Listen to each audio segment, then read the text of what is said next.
আমরা এখন যাচ্ছি এখানে একটা মন্দিরে পুজো দিতে, তোমাদের তো বললাম। তো দেখো এখানে ছেলেদেরকে ধুতি পরতে হয় আর মেয়েদেরকে সালোয়ার স্যুট। আমি আর মনি সালোয়ার স্যুট পরে নিচ্ছি, শাড়ি তো আনিনি। আর ছেলেরা এখানে ধুতি পরে নিচ্ছে। এখন আমরা মন্দিরে যাচ্ছি। দেখো এখানে সবাই পুজো দিতে এসছে এইভাবেই।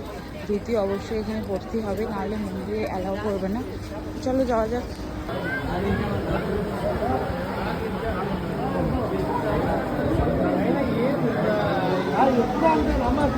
দেখাও কি আছে, ফুল ফুল কি কি ফুল আছে এখানে?